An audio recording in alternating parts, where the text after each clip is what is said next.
लाश मिटाओ की जगह याददाश्त बचाओ का आदेश दिया है। अब वो धरती पर सब कुछ याद रखे हुए पैदा हुए हैं। इतना कहकर माया वहां से निकल गई। ओम प्रकाश चाय छोड़कर उसके पीछे भागा। बाहर हॉल में बहुत से एंजल्स मौजूद थे। अब मैं पुनर्जन्म के पहले ही सारा कच्चा चिट्ठा साफ कर दूंगा। नहीं, अब तुम पुनर्जन्म विभाग नहीं। आपकी बात सुनकर ही मेरा दिल घबरा रहा है। मैंने कभी जिंदा लोगों की नहीं सुनी, भूतों की कैसे सुनूंगा? टेक्निकली तुम भी एक भूत हो। दिल कहाँ से बीच में आ गया? जाओ अपना काम संभालो। ओम प्रकाश हैरान परेशान सा खड़ा अपना सर खुजा रहा था और माया वहां से जा चुकी थी। तभी माया का असिस्टेंट ओम प्रकाश को देखकर मुस्कुराया। चले ओम प्रकाश जी, आपकी अगली पोस्टिंग पर। अगली नहीं, आखिरी पोस्टिंग। अगर मैं जिंदा बच गया ना तो तुम सबको खत्म कर दूंगा। वैसे इतना भी बुरा काम नहीं है। भूतों की प्रॉब्लम ही तो सुलझानी है। अरे भूत तो खुद ही प्रॉब्लम होते हैं। हद है। असिस्टेंट जाकर ओम प्रकाश को भूत हेल्पलाइन विभाग में छोड़ आया। जैसा ओम प्रकाश ने इमेजिन किया था वैसा यहाँ कुछ डरावना नहीं था। एक कुर्सी टेबल और एक फोन और एक कंप्यूटर। ऊपर एक बोर्ड लगा हुआ था जिस पर लिखा था जिंदगी के बाद आपके साथ। मैंने तो सोचा था कि ये भूत बंगला टाइप की जगह होगी। चलो बढ़िया है, यहाँ दूसरे लोग नहीं हैं। आराम से सोऊंगा। अभी ओम प्रकाश अपने आराम की जुगाड़ बिठा ही रहा था कि तभी फोन की घंटी बज उठी। ओम प्रकाश की रूह कांप गई और वो जोर से चीख पड़ा, लेकिन फोन तो उठाना ही था। ये जय हनुमान ज्ञान गुरु सागर। हेलो, भूत हेल्पलाइन। क्या बे, इतनी देर क्यों लगाई तूने मेरा फोन उठाने में?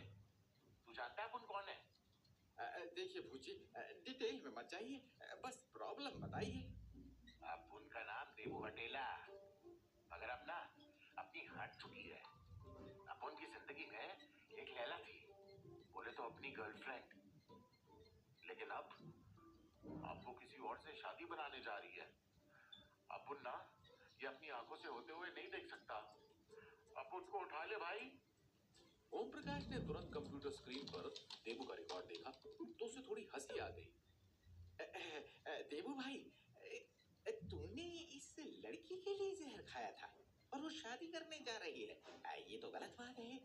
एक काम कर, तू उसकी शादी में जाकर कुछ कांड कर दे, जैसा फिल्मों में होता है ना। उठा पटक मार धाड़, जंजीर का बच्चन बन जा भाई। लेकिन शादी मत होने देना। फिर देख आत्मा को कैसी शांति मिलती है। क्या मस्त आइडिया दिया है बाप। अब तू देख, देवू हटेला क्या बवाल चीज है। देवू ने खुद ही फोन काट दिया। थोड़ी देर में दूसरी कॉल आ गई। अब तक ओम प्रकाश थोड़ा कॉन्फिडेंट हो चुका था। उसने तुरंत फोन उठा लिया। हेलो, भूत हेल्पलाइन, जिंदगी के बाद आपके साथ मैं आपकी क्या सहायता कर सकता हूँ? ओम प्रकाश की बात पूरी होने से पहले ही दूसरी तरफ से एक औरत जोरों से चीख कर रोने लगी। उसकी तीखी आवाज से ओम प्रकाश का कान झंझना उठा। रोइए मत बहन जी, अपनी प्रॉब्लम बताइए।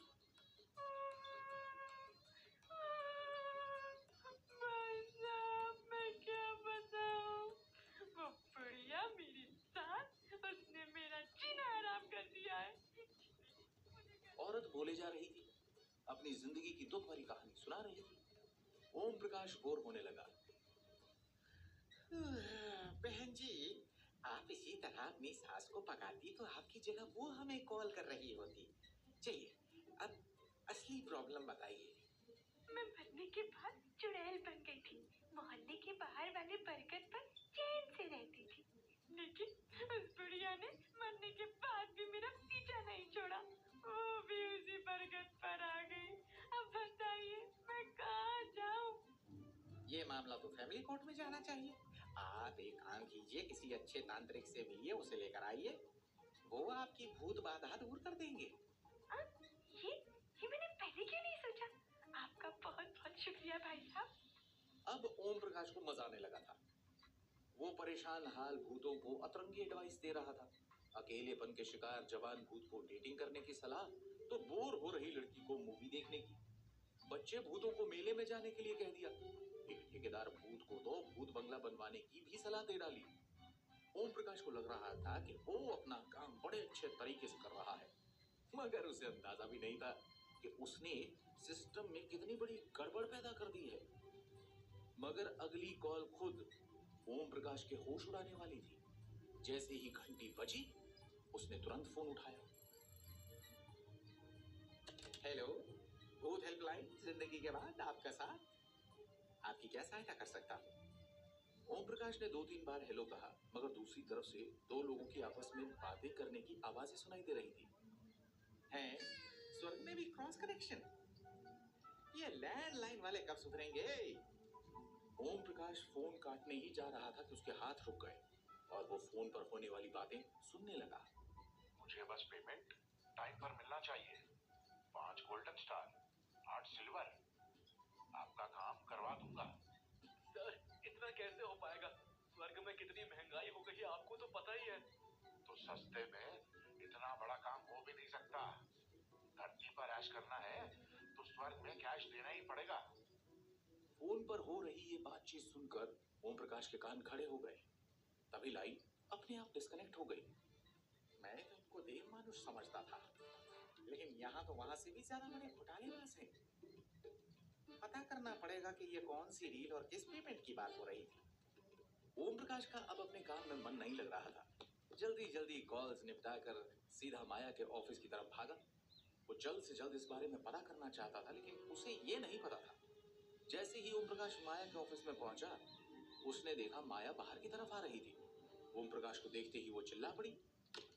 तुम कोई काम ढंग से नहीं कर सकते? तुम्हें एक छोटा सा काम सौंपा गया था और तुमसे वो भी नहीं हुआ। अब मैंने क्या कर दिया? मैंने तो बहुत अच्छे से सबकी प्रॉब्लम सॉल्व की। तुम्हें सिर्फ भूतों की बात सुननी थी और उनको समझाना था, लेकिन तुमने ये देखो क्या कर डाला।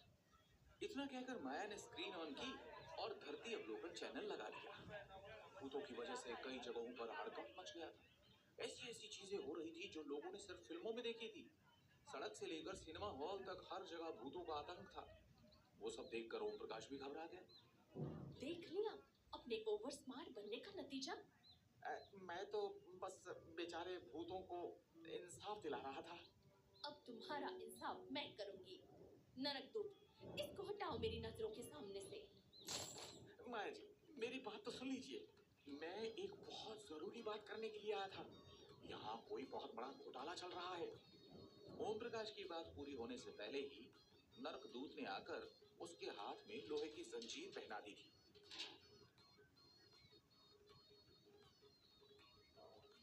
क्या माया को समझा पाएगा ओम प्रकाश घोटाले वाली दास्तान, या माया पहले ही उसे सुना देगी नर्क में जाने की सजा?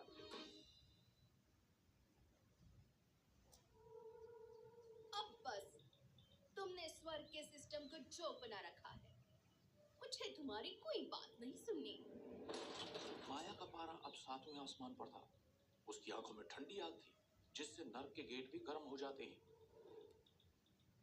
वो ओम प्रकाश की बात सुनने के मूड में नहीं थी। ओम प्रकाश भी समझ गया कि इस वक्त माया उसकी बात का भरोसा नहीं करेगी। माया जी के सामने कोई माया नहीं चलेगी। जल्दी करो ओम प्रकाश, कोई चक्कर चला, वरना नरक में तेरे पकौड़े तले जाएंगे। और उस बात का तो पता लगाना ही होगा, आखिर किस लेन देन की बात चल रही थी। कहीं ऐसा ना हो कि खजाना लुट जाए और तेरे हाथ कुछ ना लगे। ये क्या बड़बड़ा रहे हो तुम?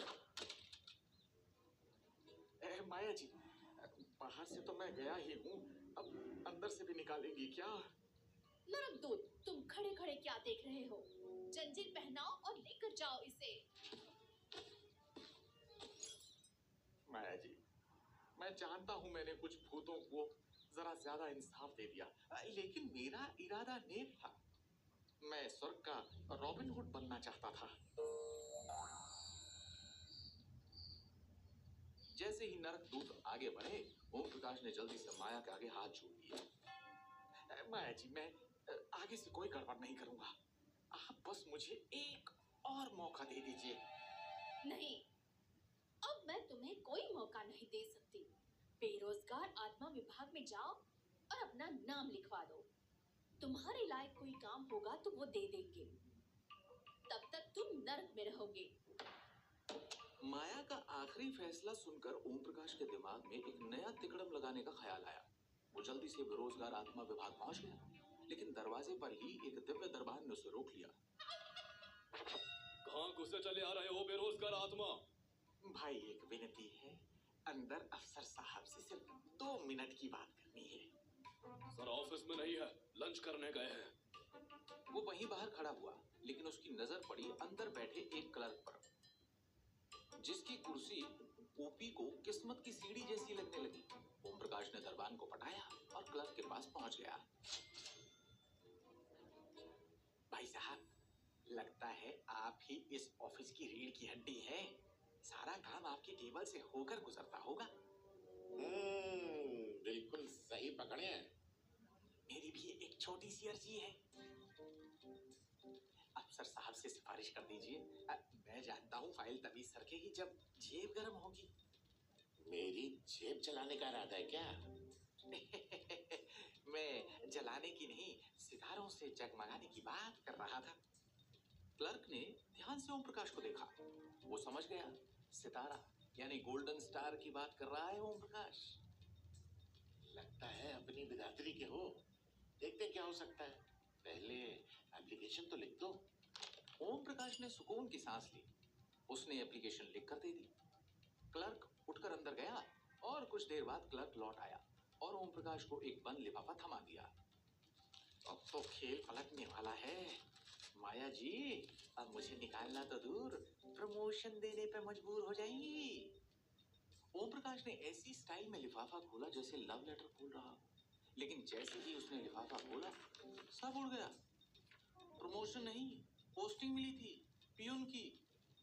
पद पियून, विभाग कर्मा ब्यूरो। ये क्या? मैं भी क्लर्क था भाई। कुछ तो लिहाज करो। अब जो है यही है। अगर स्वर्ग में बने रहना है तो नौकरी तो करनी पड़ेगी। मंजूर नहीं है तो और भी लोग हैं लाइन में। माया ने तो मेरी काया ही पलट दी। खैर, मुझे मंजूर है। ओम प्रकाश अपना अपॉइंटमेंट लेटर लेकर थके हुए कदमों से माया के ऑफिस में लौट आया। नौकरी मिल गई। अब मैं सचमुच का नौकर बन गया। अब सेटिस्फैक्शन मिल गया हो तो चाय ही पिला दो। यहाँ तो चाय में जहर भी नहीं घोल सकता, सब पहले से मरे हुए हैं। अब ओम प्रकाश स्वर्गीय दफ्तरों में ट्रे लेकर घूम रहा था। चाय, फाइलें और इज्जत तीनों ट्रे में उठाकर चलना सीख रहा था। चपड़ासी बने ओम प्रकाश की ड्यूटी का पहला दिन था। सफेद छक चपड़ासी की यूनिफॉर्म, हाथ में ट्रे और मुंह में च्युइंगम। जिंदगी ने क्या खूब मजाक किया। मैं सपना देख रहा था ऑफिसर बनने का, और किस्मत ने बना दिया स्वर्गलोक का स्वीपर। ओम प्रकाश सुबह जैसे ही ऑफिस में घुसा, पहली ड्यूटी मिली, बड़े अधिकारी के लिए कुर्सी लाओ। कुर्सी? अरे ये तो मेरी पहली मोहब्बत थी, अब यही मेरा बोझ बन गई। वो जैसे तैसे भारी कुर्सी घसीटता है, तभी उसकी ठोकर एक फाइल पर लगी और वो धड़ाम से नीचे गिर गया। ये देख बेरोजगारी विभाग का क्लर्क हंसने लगा। ओपी भैया, अब लग रहा है कि आप अपने लेवल पर आ गए हो। हंस ले बेटा, जब मैं चाय बनाऊंगा तब तुम्हारे कप में नमक पड़ेगा। ओम प्रकाश को मन मारकर वो काम करना पड़ रहा था जो उसने कभी नहीं सोचा था। पियून बना दिया मुझे। किसने सोचा था ऐसा दिन आएगा जब मैं बिना जेब गर्म किए फाइल सरकाऊंगा। उम्मीद है कि अब तुम कोई गड़बड़ नहीं करोगे। बिल्कुल नहीं माया जी, कोई गड़बड़ नहीं होगी। मुझे बस इतना बता दीजिए कि ये गोल्डन स्टार क्या होता है। ओम प्रकाश के मुंह से ये शब्द सुनते ही माया के कान खड़े हो गए। उसने ओम प्रकाश को घूर कर देखा। तुम्हारी धरती वाली चालबाजी यहाँ नहीं चलेगी। सुधर जा। थके हुए कदमों से माया के ऑफिस में लौट आया। नौकरी मिल गई। अब मैं सचमुच का नौकर बन गया। अब सेटिस्फैक्शन मिल गया हो तो चाय ही पिला दो। यहाँ तो चाय में जहर भी नहीं घोल सकता, सब पहले से मरे हुए हैं। अब ओम प्रकाश स्वर्गीय दफ्तरों में ट्रे लेकर घूम रहा था। चाय, फाइलें और इज्जत तीनों ट्रे में उठाकर चलना सीख रहा था। चपड़ासी बने ओम प्रकाश की ड्यूटी का पहला दिन था। सफेद छक चपड़ासी की यूनिफॉर्म, हाथ में ट्रे और मुंह में च्युइंगम। जिंदगी ने क्या खूब मजाक किया। मैं सपना देख रहा था ऑफिसर बनने का और किस्मत ने बना दिया स्वर्गलोक का स्वीपर।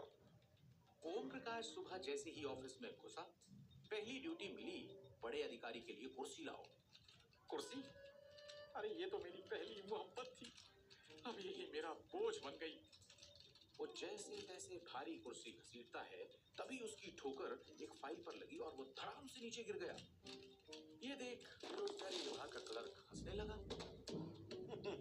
ओपी भैया, अब लग रहा है कि आप अपने लेवल पर आ गए हो। हंस ले बेटा, जब मैं चाय बनाऊंगा तब तुम्हारे कप में नमक पड़ेगा। ओम प्रकाश को मन मारकर वो काम करना पड़ रहा था जो उसने कभी नहीं सोचा था। पियून बना दिया मुझे। किसने सोचा था ऐसा दिन आएगा जब मैं बिना जेब गर्म किए फाइल सरकाऊंगा। उम्मीद है कि अब तुम कोई गड़बड़ नहीं करोगे। बिल्कुल नहीं माया जी, कोई गड़बड़ नहीं होगी। मुझे बस इतना बता दीजिए कि ये गोल्डन स्टार क्या होता है। ओम प्रकाश के मुंह से ये शब्द सुनते ही माया के कान खड़े हो गए। उसने ओम प्रकाश को घूर कर देखा। तुम्हारी धरती वाली चालबाजी यहाँ नहीं चलेगी। सुधर जाओ ओम प्रकाश। वैसे तुम ये क्यों पूछ रहे हो? मैं सुधर गया हूँ माया जी, मैंने किसी को इस बारे में बात करते सुना था। गोल्डन स्टार यानी अच्छे कर्म, ये स्वर्ग में पेमेंट का सिस्टम है। लोग यहाँ अच्छे अच्छे कर्मों के बदले सुविधा हासिल करते हैं, लेकिन इसकी एक लिमिट होती है। हर स्टार पर स्वर्ग के ईडी की नजर होती है ताकि कोई काला धन न आ सके। स्वर्ग में भी काला धन? ये तो बड़ी खबर है।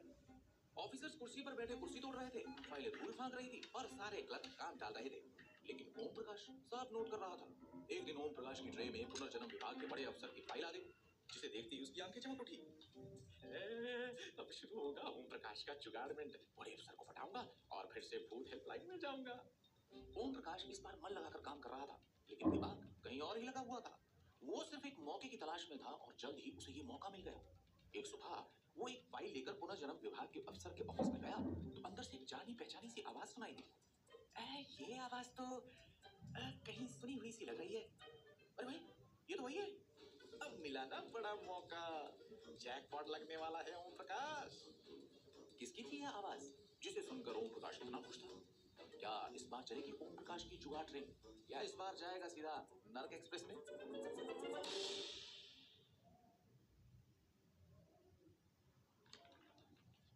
ओम प्रकाश ऑफिस के दरवाजे पर कान लगाकर सुनने लगा। अंदर एक अफसर किसी से फोन पर बात कर रहा था। ये सारी बातें फोन पर नहीं होंगी। चपरासी आपकी फाइल लेकर आता होगा, मैं देखूंगा उसमें क्या खासियत है, तब डिसाइड होगा। माना कि आपका बहुत खास बंदा है, मगर हमारा भी तो ख्याल रखिए। ओम प्रकाश के दिमाग ने तुरंत इस सारी बातचीत को स्कैन किया और समझ गया कि यहाँ लेन देन की बात चल रही है, और जिस फाइल के आने की बात अंदर चल रही थी वो तो खुद उसके हाथ में थी। ओम प्रकाश साइड हट गया और ट्रे में से फाइल उठाकर देखने लगा। इस फाइल के पहले पेज पर एक खास सुनहरा मोनोग्राम लगा हुआ था। अब तो पूरी बात का पता करना ही पड़ेगा। ओम प्रकाश, लग जा काम पर। खुशी और एक्साइटमेंट से भरकर ओम प्रकाश ने जैसे ही फाइल खोली, अंदर की डिटेल्स देखकर घबरा गया और फाइल उसके हाथ से गिरते गिरते बची। इसकी फाइल यहाँ, साधु के भेष में भेड़िया। अगर ये बंदा स्वर्ग में आ गया तो खुद इंद्रदेव को स्वर्ग छोड़कर भागना पड़ेगा। लगता है इसकी फाइल पर कुछ ज्यादा ही वजन रखा है। ओम प्रकाश अभी फाइल देख ही रहा था कि अचानक दरवाजा खुला और ऑफिसर धनराज ने घूरकर ओम प्रकाश को देखा। ओम प्रकाश ने झट से फाइल बंद कर दी। कौन हो तुम, और ये फाइल मुझे दो। मैं यहाँ का नया पियून हूँ, ये फाइल लेकर आया था। मुझे आपसे एक बात पूछनी थी। ओम प्रकाश कुछ पूछता उससे पहले ही धनराज ने फाइल छीन ली और दरवाजा बंद कर लिया। लगता है दाल में कुछ काला है, लेकिन कैसे पता लगाऊं? आखिर यहाँ चल क्या रहा है? ओम प्रकाश अपनी बेंच पर बैठा कोई जुगाड़ लगाने की सोच ही रहा था कि तभी दरवाजा खुला और एक चमचमाती धूप जैसी लड़की अंदर आई। लंबे बाल, स्टाइलिश चश्मा और चेहरे पर ऐसा एक्सप्रेशन जैसे ब्रह्मांड का ज्ञान अभी इंस्टॉल नहीं हुआ हो। इतने दिन हो गए स्वर्ग आए हुए, मगर अप्सरा पहली बार देखी है। एक्सक्यूज मी, आप ही ओम प्रकाश जी हैं ना? हाँ, मैं ही ओम प्रकाश हूँ। बताइए क्या सेवा कर सकता हूँ? हाय, मेरा नाम मेघना है। वो क्या है ना, मैं कर्मा ब्यूरो में नई इंटर्न हूँ, आज ही आई हूँ। माया जी ने कहा आप मुझे ऑफिस के बारे में सब बता देंगे। आप मुझे ऑफिस का टूर करवा देंगे ना ओम प्रकाश जी? एक बार फिर से कहिए ना। ओम प्रकाश जी, आप पियून है ना? ओम प्रकाश मेघना की खूबसूरती पर लट्टू हो चुका था और उस पर अपना इंप्रेशन डालना चाहता था, इसलिए उसने तुरंत एक नई कहानी सोच ली। मैं तो बाहर से चाय वाला, अंदर से टाइम का ट्रैफिक कंट्रोलर हूँ, यानी यमराज का अंडरकवर एजेंट। हाँ, ये बात सिर्फ वीआईपी को बताई जाती है, और तुम देखने में भी वीआईपी हो। अगर ऐसा है तो आप प्यून क्यों बने? क्योंकि ब्रह्मांड जी के बाद पियून ही तो है जो हर जगह जा सकता है और सब कुछ पता लगा सकता है। ओम प्रकाश ने जल्दी ही मेघना को अपनी बातों में उलझा लिया था और मेघना वाकई में उसे एक अंडरकवर एजेंट समझने लगी थी।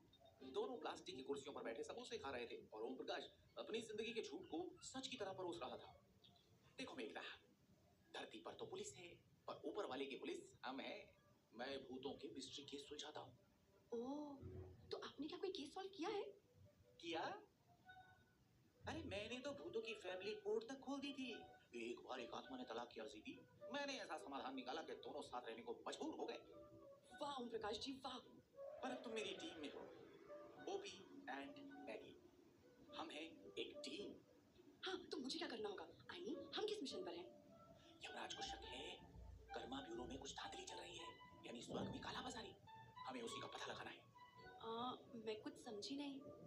मैं सब समझा दूंगा, तुम्हें बस एक फाइल उड़ानी है। हाँ, उड़ाने में तो मैं एक्सपर्ट हूँ, ये देखिए। इतना कहकर मेघना ने फूंक मारकर अपनी जुल्फें उड़ाकर दिखाई तो ओम प्रकाश ने अपना माथा पीट लिया। देवी जी, हम यहाँ सीरियस बात कर रहे हैं, ध्यान दीजिए। हम बहुत बड़ा काम करने जा रहे हैं। गुड, लेकिन फिलहाल डेटा एंटर नहीं करना बल्कि उड़ाना है। आपकी सारी बातें मेरे दिमाग के ऊपर से जा रही हैं। लोग कहते हैं खूबसूरत लड़कियों के पास दिमाग नहीं होता। आज देख भी लिया।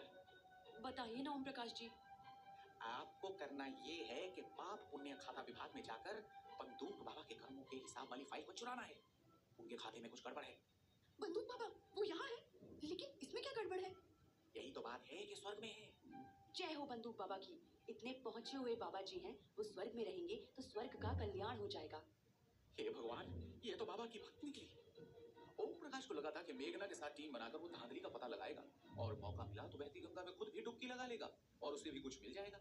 लेकिन अब मेघना की बेवकूफी देखकर उसे अपने फैसले पर शक हो रहा था। देखो मेघना, मैं तुम्हें सारी जानकारी नहीं दे सकता। फिलहाल हमें वो फाइल निकालनी है और ये काम तुम्हें करना होगा। यस बॉस, मैं समझ गई। ओम प्रकाश ने किसी तरह मेघना को तो काम करने के लिए पटा लिया, मगर अगला टास्क था पाप पुण्य विभाग में घुसकर चालाकी से फाइल चुराना। जिस ऑफिस में घुसने से पहले ही बॉस ने दरवाजा मुंह पर बंद कर दिया, उसके अंदर जाऊंगा कैसे? लगता है अब चोरों से भी ट्रेनिंग लेनी पड़ेगी। अब बस हमें ये सोचना है कि हम उस ऑफिस में घुसेंगे कैसे। मेघना थोड़ी देर के लिए सोच में पड़ गई, तभी उसके दिमाग में एक आइडिया आया। जी बॉस, हम वहाँ सफाई करने के बहाने से चलेंगे। स्वर्ग सफाई अभियान। आप झाड़ू लगाना, सफाई करना, तब तक मैं सारी फाइलें साफ कर दूंगी। मेघना का आइडिया सुनकर ओम प्रकाश का दिमाग घूम गया। स्वर्ग सफाई अभियान? Bad idea. स्वर्ग में पहले ही काफी सफाई है। यस, मुझे कुछ समझ में आ गया कि हमें क्या करना है।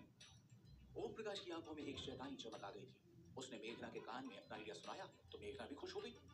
अब शुरू होता है ओपी मैगी टीम का नया मिशन, बंदूक बाबा की जय। क्या ओम प्रकाश होगा कामयाब अपने मिशन में या मेघना की बेवकूफी डालेगी उसे किसी मुसीबत में?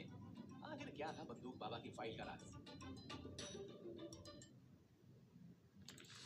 ओम प्रकाश का प्लान तैयार हो गया था। ओम प्रकाश और मेघना दोनों ऑडिटर बनकर ब्यूरो ऑफ कर्मा के ऑफिसर धनराज के ऑफिस में घुसने वाले थे। प्लान बहुत इजी था, फाइलें देखना, चोरी करना और निकल देना। लेकिन ये स्वर्ग का सिस्टम था, यहाँ आसान कुछ नहीं होने वाला था। ओम प्रकाश और मेघना दोनों ने फॉर्मल कपड़े पहन लिए थे ताकि किसी को शक ना हो। ओम प्रकाश ने काला चश्मा भी लगा लिया था। तुम तैयार हो ना मेघना? हम कुछ ही देर में पाप पुण्य अकाउंट डिपार्टमेंट के ऑफिस में जाएंगे। तुम शेल्फ पे रखी हुई फाइल चेक करना और मैं टेबल वाली चेक करूंगा। ध्यान रखना, हमें बंदूक बाबा की फाइल ढूंढनी है। हाँ, मैं तैयार हूँ। मेरे बाल ठीक लग रहे हैं ना? हम एक मिशन पर जा रहे हैं, फैशन शो में नहीं। यहाँ बाल नहीं, दिमाग की सेटिंग ज्यादा जरूरी है। बस एक सेकंड, लिपस्टिक थोड़ी और ठीक कर लूँ। Okay, ready. लेकिन अभी भी एक प्रॉब्लम है। अब क्या हुआ? अभी भी और मेकअप चाहिए क्या? मैं फाइल पहचानूंगी कैसे? मेघना की बात सुनकर ओम प्रकाश ने अपने सिर पर एक हाथ मारा और फिर बोलने लगा। उस पर नाम लिखा होगा ना अकल की दुश्मन। जैसे ही मिल जाए कोई कोड वर्ड बोल देना। ओके, मैं ये बोलूंगी, मैं अपनी फेवरेट हूँ। फिर ओम प्रकाश कुछ सोचने लगा। ठीक है, मैं बोलूंगा मोगेम्बो, खुश हुआ। अब चलो, बस ध्यान रहे खुशी में फाइल छोड़ मत देना, नहीं तो फिर यमराज खुद रिसीव करेंगे। ओम प्रकाश किसी तरह से मेघना को समझाकर पाप पुण्य के अकाउंट डिपार्टमेंट में ले गया। धनराज अपने ऑफिस में काम कर रहा था, तभी दरवाजे पर नॉक हुआ। 2 आदमी अंदर आए। जिसमें एक भारी भरकम चश्मे वाला आदमी ओम प्रकाश और दूसरी एक फॉर्मल ड्रेस में फैशन मॉडल मेघना थी। हाँ, क्या काम है? हम लोग स्वर्ग ऑडिट डिपार्टमेंट से हैं, आपकी फाइल चेक करेंगे। I am officer OP Singh and this is my assistant agent miss Sharma. Dhanraj ने दोनों को घूरते हुए देखा। मुझे तो ऐसी कोई जानकारी नहीं मिली कि ऑडिटिंग होने वाली है। आप किसके ऑर्डर से यहाँ आए हैं? ऊपर से ऑर्डर आया है, यमराज जी के डायरेक्ट ऑर्डर है। वो बोले हैं स्वर्ग में बहुत गर्मी है, फाइलों में ठंडी हवा लगाओ।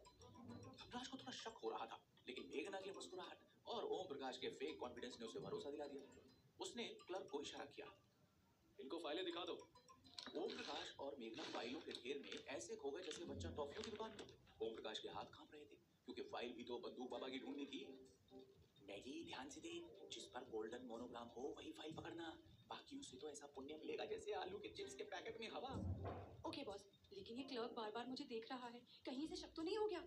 शक नहीं, ये तो शक का परमानेंट सब्सक्रिप्शन लग रहा है। धनराज के ऑफिस का क्लर्क बहुत ज्यादा होशियार था। वो ओम प्रकाश और मेघना को ध्यान से देख रहा था। ओम प्रकाश ने इशारे से मेघना को एक कोना दिखाया जहां स्पेशल ग्रुप की फाइल रखी थी। मेघना वहां पहुंची और एक एक करके फाइलें देखने लगी। बीरबल शर्मा, पुण्य से अधिक ज्ञान नहीं चाहिए। ये क्या है? मोटू पहलवान, पाप में प्रोटीन, ये भी नहीं चाहिए। अरे ये रही बंदूक बाबा। वाह मैगी, तू तो ऐसे ढूंढ रही है जैसे कोई शादी में गोलगप्पे वाले ढूंढते हैं। जैसे ही मेघना ने फाइल उठाई, पीछे से एक भारी आवाज गूंजी। वो फाइल वहीं रखो। धनराज वहां खड़ा मेघना को गुस्से से घूर रहा था और धनराज की आवाज सुनते ही मेघना घबरा गई और उसके हाथ से फाइल छूटकर नीचे गिर गई।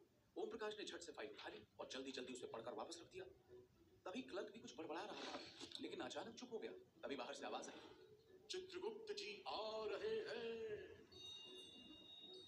दरवाजा खुला और चमकते हुए रौबदार चेहरे के साथ चित्रगुप्त जी अंदर आए। उनके पीछे उनके असिस्टेंट्स चल रहे थे। धनराज जी, आज ऑडिट हम करेंगे, आप तैयार हैं? अरे सर, ऑडिट तो यहाँ पहले से ही चल रहा है, फिर आप? क्या? तभी धनराज ने ओम प्रकाश और मेघना की तरफ इशारा कर दिया। ये दोनों कौन है?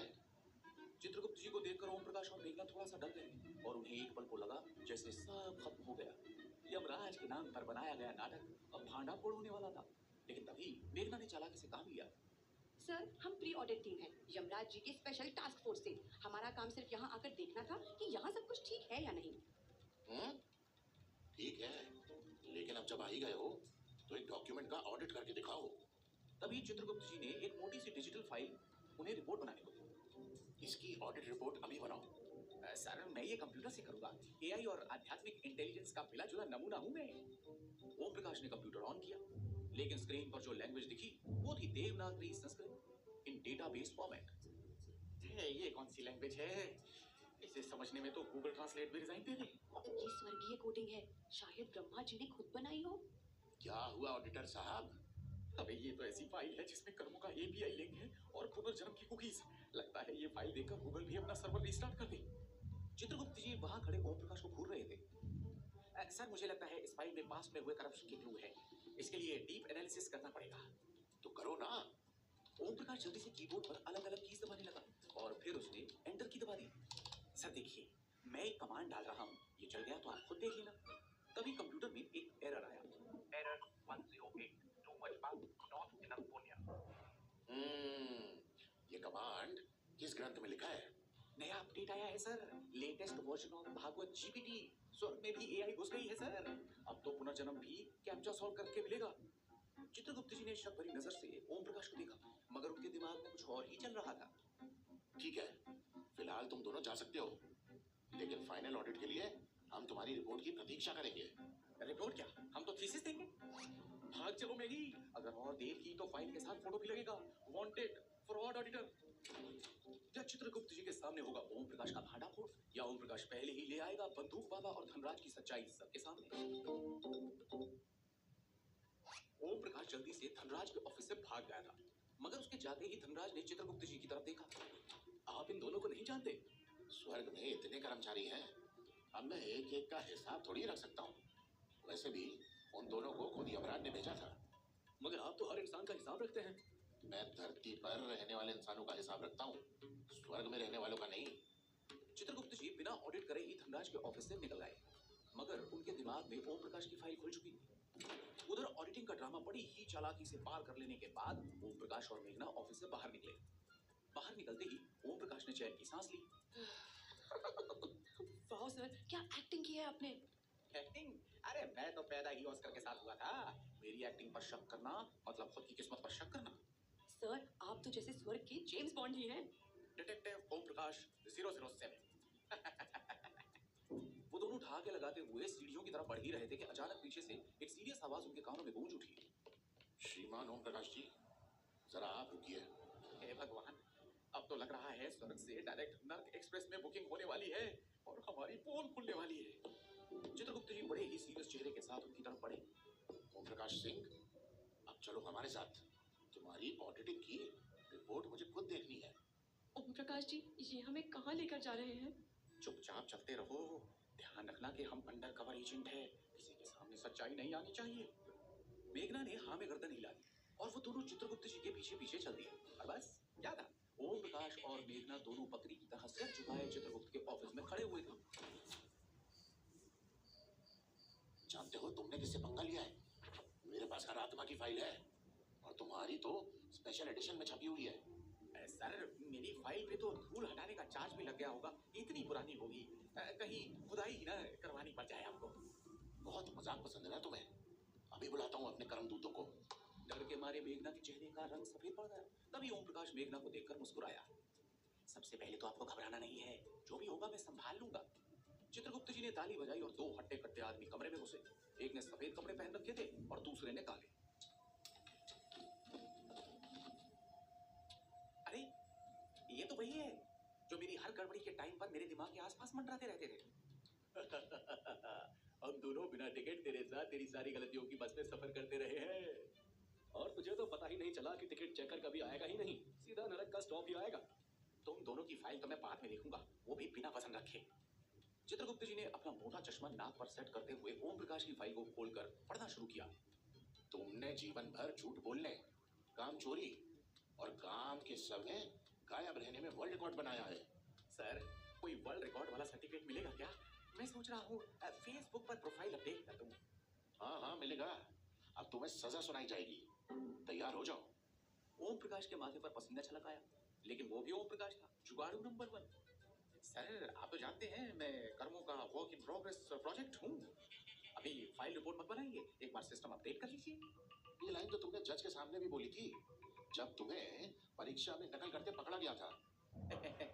और उसी दिन मैंने तय कर लिया था, अगर पास नहीं हो सकते तो पास होने वाली शक्ल बना लो। चित्रगुप्त जी के असिस्टेंट ओम प्रकाश को पकड़ने के लिए आगे बढ़े ही थे कि तभी एक और सीरियस आवाज वहां गूंजी। चित्रगुप्त जी, महाराज यमराज जी ने आपको और ओम प्रकाश को भी बुलाया है। सर, आप खुद देख लीजिए, ऊपर से कॉल आया है। मतलब मेरी किस्मत में सजा नहीं, प्रमोशन लिखा है। चलो देखते हैं अब यमराज खुद क्या फैसला करते हैं। अब क्या होगा सर?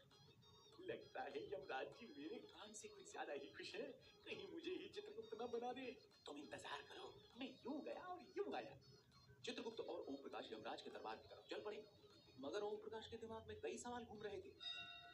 लोग जीते जी यमराज से डरते हैं, मगर मुझे तो मरने के बाद भी डर लग रहा है। यमराज के दरबार में चारों तरफ भारी सन्नाटा पसरा हुआ था।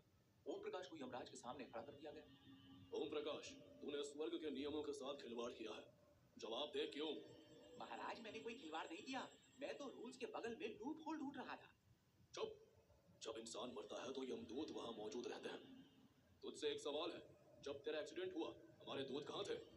इतना सुनकर ओम प्रकाश खुश हो गया और मुस्कुराते हुए यमराज जी के सामने जाकर फिर से बोला, महाराज, यही तो बात मैं भी पूछना चाहता हूँ। उस दिन तो यमदूत छुट्टी पर थे या जीपीएस बंद था?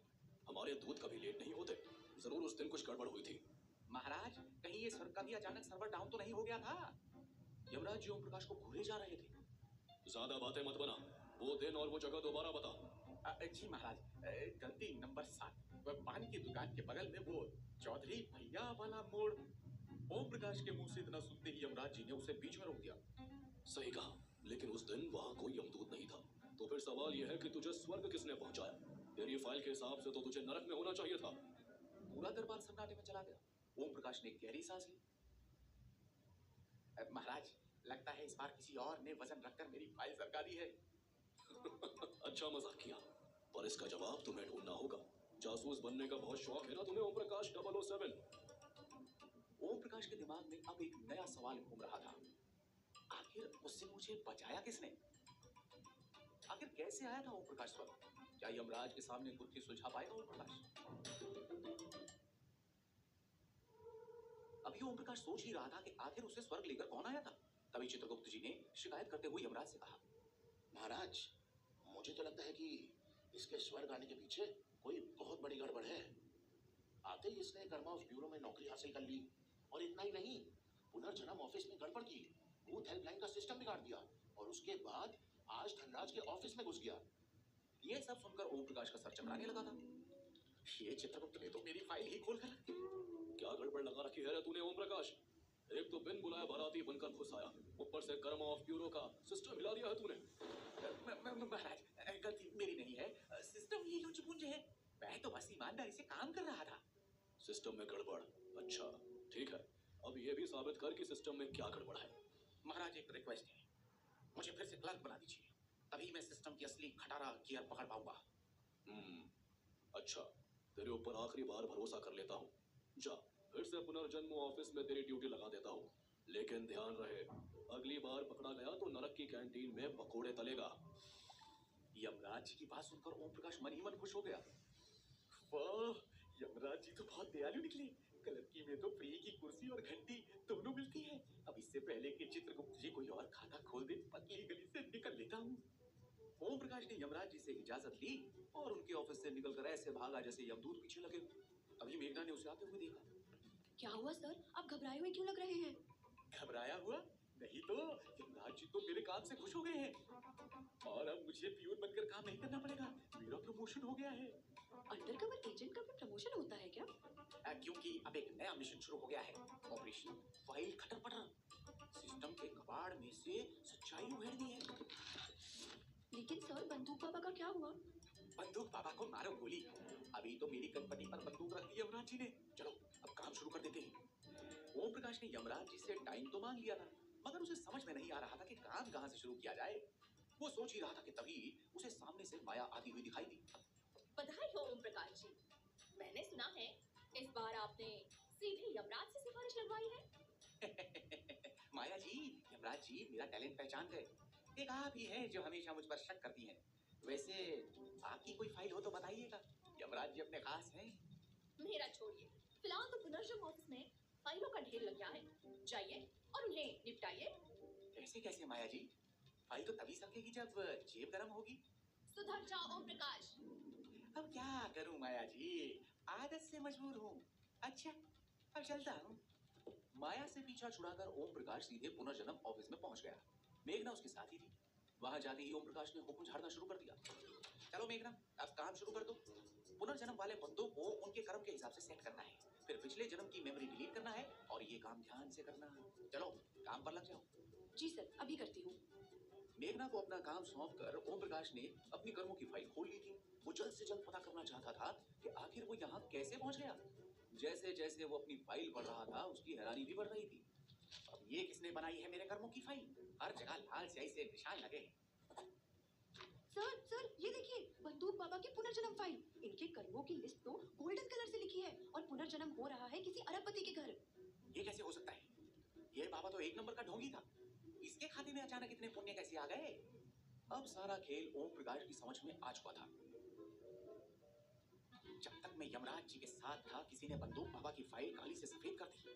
गोल्डन स्टार ने अपना जादू दिखा दिया, और ये काम किया है उस धनराज ने। ओम प्रकाश सोच ही रहा था कि तभी मेघना फिर कुछ सोचने लगी। सर, आगे क्या करूं? बंदूक बाबा का फिर से धरती पर जाने का टाइम आ गया है। अब जिसका टाइम आ गया है उसे तो जाना ही पड़ेगा। भेज दो इसे भी। ओम प्रकाश ने मन ही मन एक नया प्लान बना लिया था। अब जाकर उस धनराज को पकड़ता हूँ। आखिर मेरे पास सबूत खुद चल कर आया है। मेघना जी, आप ये काम निपटाइए, मैं जरा अपना हिसाब निपटा कर आता हूँ। ओम प्रकाश वहां से निकलकर सीधे धनराज के कैबिन में पहुंच गया। ये क्या बदतमीजी है? बिना इजाजत कैसे घुस गए मेरे कैबिन में? अरे तुम तो वही हो ना, पियोन? धनराज का गुस्सा सातवें आसमान पर पहुंच गया, मगर तब तक ओम प्रकाश आराम से कुर्सी खींचकर बैठ गया था। अब आप ये मत कहना ये पुलिस स्टेशन है, तुम्हारे बाप का घर नहीं। आए ये क्या बकवास लगा रखी है?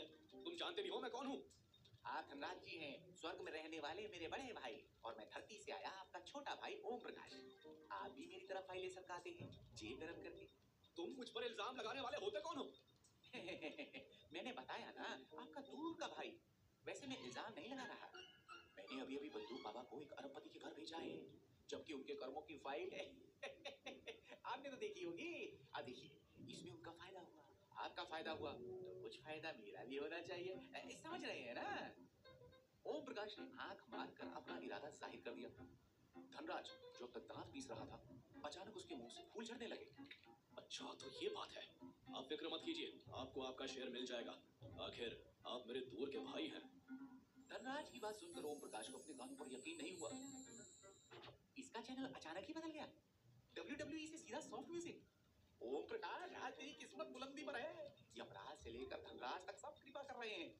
जैसे ही धनराज धन देगा, मैं यमराज को रिपोर्ट कर दूंगा। ओम प्रकाश खुश होकर धनराज के ऑफिस से निकला, मगर अभी वो अपने ऑफिस में जाकर आराम से बैठा ही था कि एक सायरन बज उठा। साथ में एक अनाउंसमेंट भी है। कर्मा ब्यूरो में एक बहुत बड़ी गड़बड़ पाई गई है। जो जहां पर है वहीं रहे। यमराज खुद आ रहे हैं चेकिंग पर। मैंने तो कुछ किया ही नहीं, फिर गड़बड़ कैसे हो गई? क्या एक बार फिर ओम प्रकाश की किस्मत बदलेगी करवट? मिलेगा काम का इनाम या कटेगी नर्क की टिकट?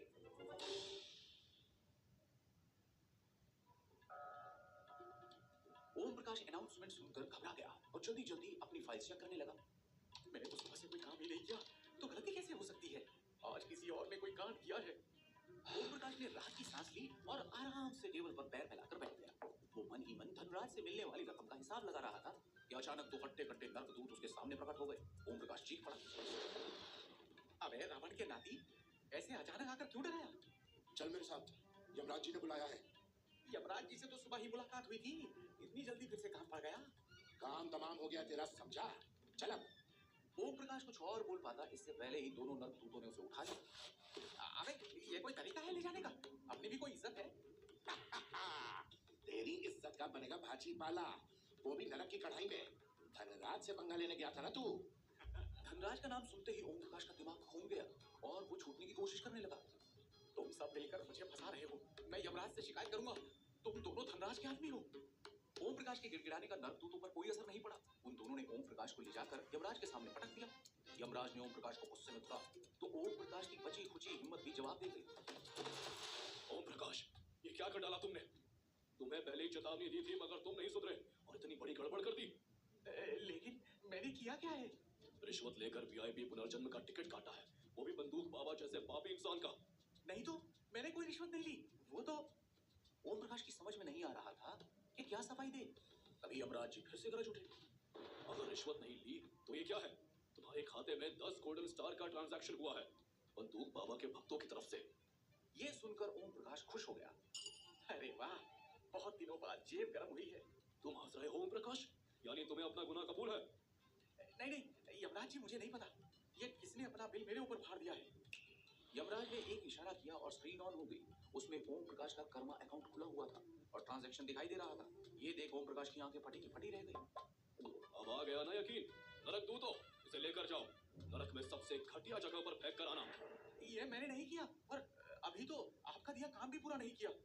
अब मैं नहीं जानना चाहता कि तुझे यहाँ कौन लेकर आया, क्योंकि अब तू अपनी असली जगह पर जा रहा है। यमराज जी के इशारा करते ही दोनों नर्कदूतों ने फिर से ओम प्रकाश को उठा लिया और कंधों पर टांग लिया। ओम प्रकाश चिल्ला रहा था, मगर उन पर कोई असर नहीं पड़ रहा था। तभी ओम प्रकाश की नजर सामने से आती मेघना पर पड़ी, जो उसे हैरानी से देख रही थी। Oh shit, bad timing. मेघना क्या सोचेगी मेरे बारे में? ओम प्रकाश जी, ये लोग हमको ऐसे लेकर क्यों जा रहे हैं? एक खास मिशन पर जा रहा हूँ। ऐसे मिशन पर जहाँ से कोई वापस नहीं लौटता। नर्क में जाकर सबसे पहले तो तुम सबकी फाइल ही टाइट करूंगा। नर्कदूत जोर जोर से हंसते हुए जा रहे थे। ओम प्रकाश निराश हो चुका था। कुछ देर बाद दोनों उसे लेकर एक अंधेरी सुरंग में घुस गए और अगले ही पल नर्क का विशाल डरावना दरवाजा उसके सामने था और दो डरावने चेहरे वाले नर्कदूतों ने मुस्कुराते हुए गेट खोला। स्वागत है नरक में ओम प्रकाश जी। स्वागत है या धमकी दे रहे हो भाई? तुम्हारी शक्ल देखकर तो मेरी हालत पहले ही पतली हो गई। तारीफ के लिए शुक्रिया। अंदर चल, फिर तेरी शक्ल भी सुधर जाएगी। अभी ओम प्रकाश गेट पर ही था कि तभी एक और नर्कदूत ने आकर उसे पकड़ लिया। अंदर चल या गेट पर ही भट्टा बनाने का इंतजाम कर दूं। नर्कदूत ने ओम प्रकाश को अंदर खींचा, मगर ओम प्रकाश ने घबराकर नाक बंद कर ली। भाई, तू आखिरी बार नहाया कब था? बहुत बदबू आ रही है तुझसे। ये खून की महक है। अभी अभी 2 पकोड़े बनाकर आ रहा हूँ। गार्ड्स ने उसे अंदर धकेल दिया। अंदर आते ही ओम प्रकाश को तेज गर्म हवा का झोंका लगा। चारों तरफ अजीब सी अफरा तफरी मची थी। आग के बड़े बड़े गड्ढे, टूटे फूटे यंत्र और इधर उधर दौड़ते भागते भूत नजर आ रहे थे। अरे वाह, ये तो सरकारी दफ्तर से भी बुरा हाल है। और यहाँ के क्लर्क तो भूत हैं, वो भी बिना तनख्वाह के। तभी एक भूत पास आया जिसके हाथ में फाइलों का बड़ा सा ढेर था। सर, आपकी एंट्री की फाइल कहाँ है? अरे यहाँ भी वही फाइल शाइल का झंझट। ये नरक है या दिल्ली का एलसीडी ऑफिस? ये दिल्ली के बारे में मजाक बर्दाश्त नहीं करूंगा। एमसीडी चेयरमैन था मैं वहाँ। फिर तो अपने को स्टाफ ही समझो। अब मैं आ गया हूँ तो फाइल भी आ ही जाएगी। भूत नाराज होकर चला गया। तभी ओम प्रकाश की नजर एक शांत आत्मा पर पड़ी जो अंगारों पर बैठकर भजन कर रही थी। है ये कौन है जो नर्क में पूजा करके नर्क को कलंकित कर रहा है? ये बहुत बड़े संत थे, अटेले बाबा। इन्हें स्वर्ग जाना था, मगर एक आदमी के कारण इनकी सीट किसी पापी बाबा को मिल गई। एक नंबर का नीच आदमी, पापी, नालायक, बेकार, आवारा, पतित, कलंकित आदमी रहा होगा वो। इतना कहकर उसने धीरे से ओम प्रकाश की तरफ देखा। ओम प्रकाश, अरे बस इतना इतना भी किसी को नहीं पोसा जाता। इसमें धनराज ने रिश्वत ली थी, मैंने तो बस हिस्सा मांगा था। तूने पूरी फिल्म ही मुझ पर चला दी। ओम प्रकाश तुरंत बाबा जी के पास पहुंचा। संत ने एक नजर ओम प्रकाश पर डाली और फिर भजन में लग गए। महाराज, क्षमा करें, आपको इस अंगारे वाली सीट पर मैंने नहीं बिठाया। ये सब उस धनराज की चाल थी। कोई बात नहीं बेटा, मेरे को इधर कोई दिक्कत नहीं है। अपने लिए तो ये अंगारे ही फूलों जैसे है। संत की बातों ने ओम प्रकाश को अंदर तक झकझोर दिया। ये हटेले बाबा हैं या संजू बाबा? इनको लगता है भजन से ये भूत सुधरेंगे। मुझे ही कुछ करना पड़ेगा। नर्क की हाल सुधारने का वक्त आ गया है। जब ओम प्रकाश करने जा रहा था, नर्क में कोई नई गड़बड़। या इस बार उसके जुगाड़ का तीर लगेगा सही निशाने पर। अबे सुनो भूतों और प्रेतों, कब तक यूं ही आग के तंदूर में तंदूरी आत्मा बनते रहोगे? उठो, बदलाव का टाइम है। अब सीख कबाब में टंगने का टाइम खत्म। बोले तो आज से नर्क के अच्छे दिन आ गए हैं। ओम प्रकाश ने ये बात जोर से बोली थी, मगर किसी ने उसकी बात पर ध्यान नहीं दिया। नर्क के बाशिंदे अपने काम में लगे हुए थे। तभी ओम प्रकाश की नजर एक टॉर्चर मशीन पर पड़ी जो धुआं उगल रही थी और नर्क के दो जल्लाद एक आत्मा को जबरदस्ती पकौड़े बनाने के लिए तेल में तल रहे थे और कुछ आत्माएं पॉपकॉर्न मशीन में उछल रही थी। पहले यहाँ का सिस्टम पता कर लेता हूँ, फिर इसे सुधारने की सोचूंगा। ये सोचकर ओम प्रकाश उन जल्लादों के पास पहुंच गया जिनको सजा देने के लिए नर्क में रखा गया था। अबे चाय भी बनाओगे या केवल पकौड़े ही तलते रहोगे? तेरे खून की चाय बना दूं? एकदम जल्लाद हो भाई तुम तो। अरे तूने एकदम सही पहचाना। चल तेरे को डिस्काउंट दूंगा। चाय के साथ कीमा कबाब और गर्मा गर्म पकौड़े। ओहो जी, कितना भयानक है ये। हालांकि तुम लोग जल्लाद हो, लेकिन थोड़ी तो शर्म दिखाओ। तुम कम बोलो, कम। यहाँ बक करके लोगों का टाइम खराब मत करो। यार मैं तो बस इस भूत भाई से जरा सा कॉमेडी कर रहा था।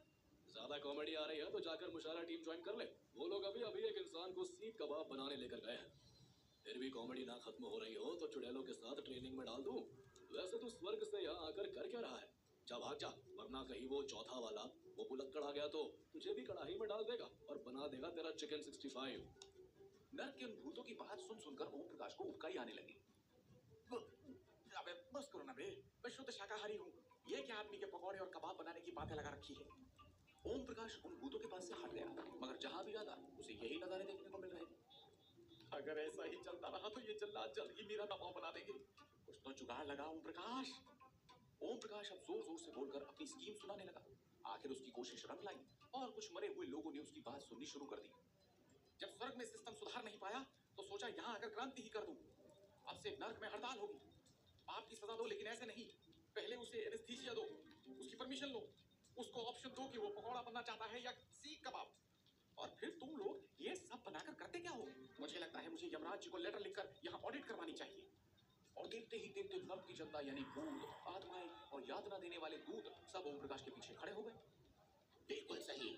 300 साल से हम यहीं आग बुझा रहे हैं, अब हमारी भी सुनी जाए। अबे जब धरती पर लोग हड़ताल से पेट्रोल सस्ता करवा लेते हैं तो हम नर्क वाले भी कुछ तो कर ही सकते हैं। बावली पूछ, उत्तर भारत से है क्या? ओम प्रकाश, हाँ क्यों? तभी मैं सोचूं ये कौन सा बवाल है जो नरक में अनशन कार्य से। अबे जब धरती पर अनशन से बदलाव ला देते हैं तो हम नर्क वाले भी तो बदलाव ला ही सकते हैं। कर बेटा कर, बस इतना याद रखियो, अगर एक भी काम में नुकसान होया मैंने तो बिना यमराज के परमिशन के थारे को इसी कढ़ाई में पूरी बनाऊंगा। पूरी? पूरी कैसे? पहले तेरे मुंह में पंप से हवा भरेंगे, फिर फैलाएंगे और तलेंगे, और तू ना हमारा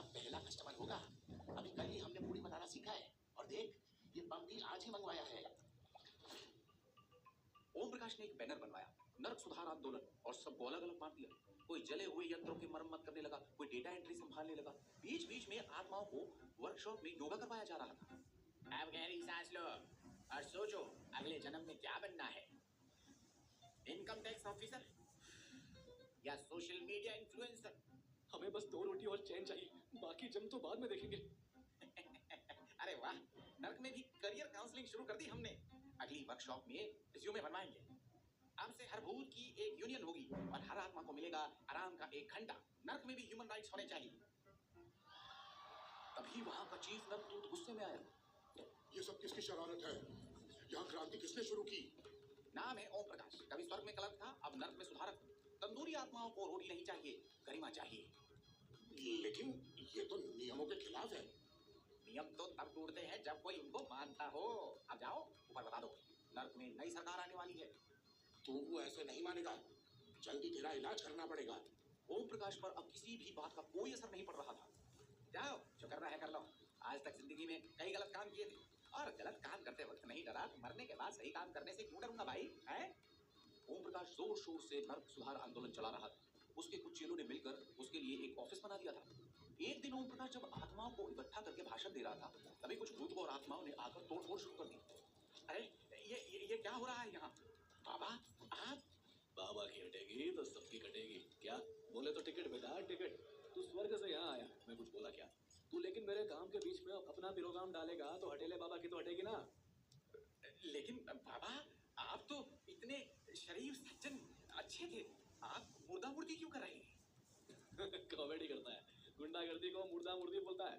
बेटा मैं शरीफा तभी नरक में पड़ा हुआ, तू नीच था तभी स्वर्ग में पड़ा था। अभी मेरे को यहाँ फुल टू मजा आ रहा है। एक मेरा कांदीवली वाला चपरी भी मिल गया, अक्खी सारी मवाली भाषा मेरे को आती है। दूर रहे इन लोगों से, वरना संस्कृत छोड़ के सारी भाषाओं में ऐसी ऐसी गाली दूंगा कि अपनी भाषा भूल जाएगा। लेकिन ये तो गलत है। बेटे चिकन कलेजी देख, ये मुझे समझा रहा है। बेटा कच्चे कांदे के साथ ही टकार जाऊंगा मैं तुझे। यहाँ प्यास की कोई बात नहीं होगी। यमराज जी को प्यास की महक नहीं पसंद और मारा मारी तो बिल्कुल नहीं होगी। आज स्टाफ की कमी है, इसलिए बातचीत से ही मुद्दा सुलझाना होगा। तो ठीक है, मैं यहाँ नर्क में फैले भ्रष्टाचार को मिटाने और लोगों को इंसाफ दिलाने के लिए एक यूनियन बनाता।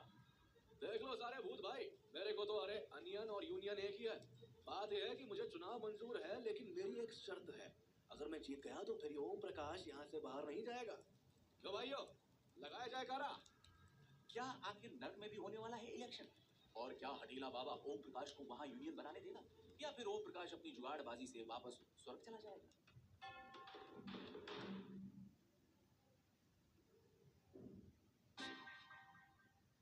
हटेले बाबा की धमकी सुनकर ओम प्रकाश डर गया और आंखें बड़ी करके उसे देखने लगा।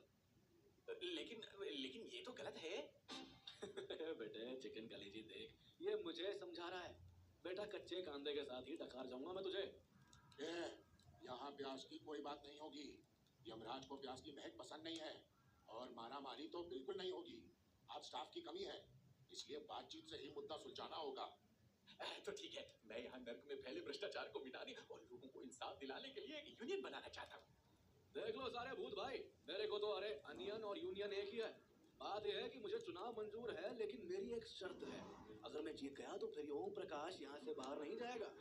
क्यों भाइयों, लगाया जाए कारा? सारी आत्माएं खुश होकर जोर से चिल्लाई। जय हटेले बाबा की।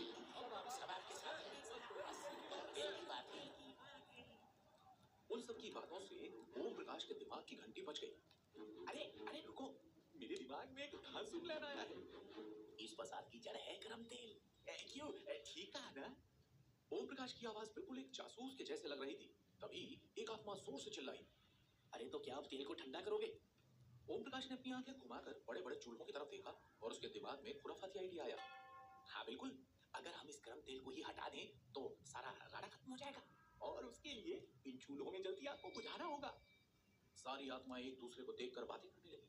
तभी एक आत्मा फिर ध्यान से ओम प्रकाश को देखने लगी। अरे वो हम कैसे बुझाएंगे? उन चूल्हों के पास खतरनाक नरक दूत खड़े होते हैं, पता भी है तुझे? वो हमें देखते ही हमारी भजिया तल देंगे। ओम प्रकाश उसे देखकर हंसने लगा। बिल्कुल ठीक, लेकिन भजिया तो तब तलेगा जब चूल्हा जलेगा और चूल्हा जलता है लकड़ियों से और हम इन नरक दूतों से इनकी जान से प्यारी लकड़ियां छीन लेंगे। तभी हटेले बाबा के दिमाग की बत्ती अचानक चली अबे ये एड़ा तो बड़ा कांड करने की सोच रहा है, कुछ करना होगा। और इस बार एक नरकदूत ओम प्रकाश को गुस्से से घूरने लगा, जैसे कि वो आंखों से ही उसे खा जाएगा। हम लोगों से हमारी लकड़ियां कोई नहीं छीन सकता, समझा? वो हमारी पहचान है। उन लकड़ियों से हम आग जलाकर सारी आत्माओं को डराते हैं। ओम प्रकाश जोर जोर से हंसने लगा।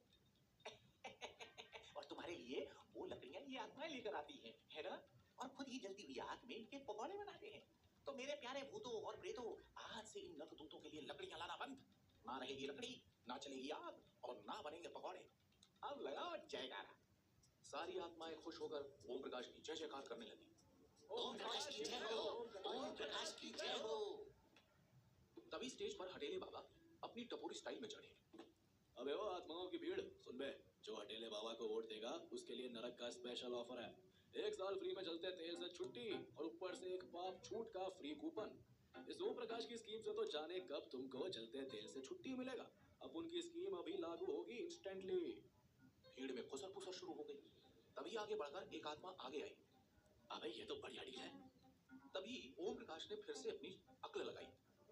सुनो सुनो सुनो भाई लोगों, तुम लोगों की जिंदगी में ना तो एक्साइटमेंट है और ना ही प्यार का तड़का। देखो, मुझे चुनाओगे तो सबको 1 महीने में एक बार अप्सराओं के फ्री दर्शन का लाभ मिलेगा। सोच लो। अप्सराओं का नाम सुनते ही सारी आत्माओं के मुंह में पानी आ गया। तभी हटेला बाबा बीच में कूद पड़ा। अब इन काली बत्ती आत्माओं को अप्सराओं के पास ले जाकर क्या करेगा बे? साला इन सब की शक्लें देखकर सारी की सारी स्वर्ग छोड़कर भाग जाएंगी। तभी हटेले बाबा ने अपना आखिरी दांव खेला। अरे बे, वोट दो हटेले बाबा को और जितवा दो हटेला सरकार। कल से नरक में फुल एसी चालू कराएंगे और सजा का टाइम होगा आधा। इतना सुनते ही भीड़ पागल हो गई। जो आत्माएं अब तक ईमानदार बनने का सपना देख रही थी, वो भी बाबा के झांसे में आ गई। ऐसे ही देखते देखते इलेक्शन डे आ गया। हटेले बाबा ने अपने पिशाचों को बूथ पे बिठाया। अबे ओ, सबको बोल के हटेले बाबा के नाम के आगे टिक करे, उंगली पर निशान लगवाओ। जो मना करे उसको तेल में डुबकी फ्री बोनस में। वहीं यमराज जी अपने सिंहासन से उठे और खुद नरक का दौरा करने पहुंच गए। क्या बात है, पहली बार नरक में लोकतंत्र के दर्शन हो रहे हैं। देखता हूँ कौन जीतता है। ओम प्रकाश ने मौका पाकर यमराज जी के कान में कुछ फुसफुसाया। महाराज, ये चुनाव नहीं है, पापों का सेल लग गया है। बाबा तो आत्माओं को सपने में भी फ्री कूपन भेज देगा। यमराज ये सुनकर थोड़े से सीरियस हो गए, लेकिन कुछ नहीं बोले। वोटिंग खत्म हुई और रिजल्ट भी आ गया। एक नरकदूत अपने हाथ में चिट्ठी लेकर सबके सामने हाजिर हुआ। तो भूतो और आत्मा, हमारे सामने रिजल्ट आ गया है और विनर है हटेले बाबा। सारी आत्माएं हटेले बाबा के नाम पे वोट दे चुकी है। बाकी एक आत्मा का वोट काउंट ही नहीं हुआ। वो था ओम प्रकाश खुद, जिसने खुद पे ही वोट डाला था। हटेले बाबा मंच पर उछलते कूदते चढ़े। अबे ओ देखो बे, हटेले बाबा की सरकार आ गई। ओम प्रकाश बे, अब शर्त के हिसाब से तू नरक में हमारे अंडर काम करेगा। जा पकड़े झाड़ू। ओम प्रकाश ने मुंह लटकाया, लेकिन मन में चालाकी चालू थी। हटेले बाबा, तू जीत तो गया है, लेकिन तेरे नाम में ही हटेला है। अब देख, तुझे सही रास्ते से कैसे हटाता हूँ। ओम प्रकाश बाबा के पास आया और उसके कान में धीरे से फुसफुसाने लगा। बाबा जी, सही में आपके मतलब की बात है, बाद में पछताना पड़ेगा। हटेले बाबा ने हाथ दिखाकर भीड़ को शांत किया और ओम प्रकाश के साथ दूसरी तरफ चला गया। क्या है बे, जाकर झाड़ू लगा, उसके बाद तुझे दूसरे काम भी करने हैं। मेरा टाइम खोटी मत कर। ओम प्रकाश धीरे से हंसा। टाइम तो आपका किसी और ने खोटी किया है बाबा जी। मैं तो कहता हूँ आपकी पूरी किस्मत पर ही कालिक होती है। आप चाहो तो मैं उस कालिक को गोल्डन स्टार में बदल सकता हूँ। हटेले बाबा का दिमाग घूम गया। क्या बकवास करता है बे, हारने के बाद पागल हो गया है क्या? फिर ओम प्रकाश ने बाबा को स्वर्ग में हुई गलती की याद दिलाई। बाबा, तुझे पता है, तेरे पुराने केस में स्वर्ग वाली फाइल में गड़बड़ की गई थी। तेरी जगह बंदूक बाबा मजे कर रहा है और यहाँ नगर में तू उसकी सजा काट रहा है। तेरी सजा असली में अभी बाकी है। अगर तू खुद स्वर्ग नहीं गया और सच्चाई नहीं बनाई तो ये नर्क की गद्दी भी छिन जाएगी। हटेला बाबा ये सुनकर अपना सिर खुजाने लगा। अबे ओ सच्ची, अपन तो सोच रहा था चुनाव जीतकर फुल मजा करेगा। तू सच बोल रहा है क्या? हटेले बाबा का सवाल सुनकर ओम प्रकाश के चेहरे पर शातिर मुस्कुराहट आ गई। अब फंसी है मछली जाल में। अब देखना हटेले बाबा, तेरी कैसी हटेगी। स्वर्ग के चक्कर तो इस नर्क पर भी भारी पड़ते हैं। वहां जाकर ऐसा गोल गोल घूमेगा कि तेरा सर भी चकरा जाएगा। क्या ओम प्रकाश की चाल कामयाब हो पाएगी या उसी के ऊपर भारी पड़ जाएगी? क्या यमराज जी को ओम प्रकाश की चाल के